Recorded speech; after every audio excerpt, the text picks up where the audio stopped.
ओम ह्रीं श्रीं आदिनाथाय नमः। ओम नमः सिद्धेभ्यः। ओम नमः सिद्धेभ्यः। ओम नमः सिद्धेभ्यः। श्रोते हो, जय जिनेंद्र।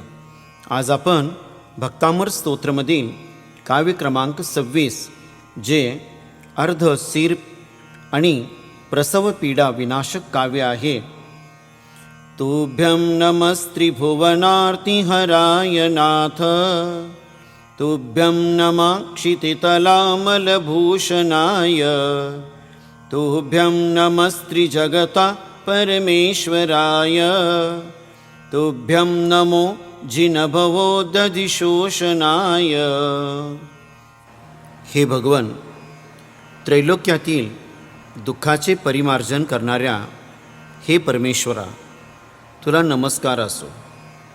भूतलावरील निर्मल अलंकार स्वरूपी आपणाला नमस्कार असो। हे त्रैलोक्याच्या परमेश्वरा, तुला माझा नमस्कार असो। संसार समुद्राचे शोषण करणाऱ्या हे परमेश्वरा, तुला माझा नमस्कार असो।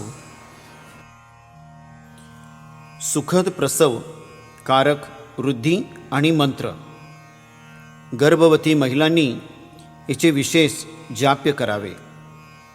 ओम ह्रीं अर्घं नमोदिततवानं ज्रौं ज्रौं नमः स्वाहा। ओम नमो ओम ह्रीं श्रीं क्लीं हूं ह्रूं परजन शांति व्यवहारी जयं कुरु कुरु स्वाहा। यंत्रविधी। शुद्धतापूर्वक लाल वस्त्र धारण करून उत्तर दिशाकडे मुख करून यंत्र स्थापन करावे।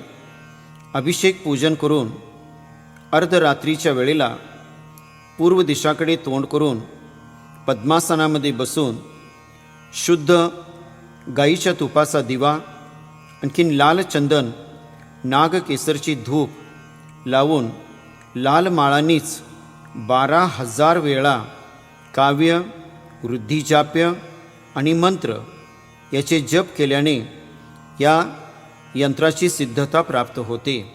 यामुळे आपले अर्धशीर पीडा विनाशक होते, प्रसूतीच्या वेदना कमी होतात। ओम ह्रीं नाना दुःख विनाशनाय श्री आदिनाथ जिनेंद्राय अर्घ्यं निर्वपामिति स्वाहा।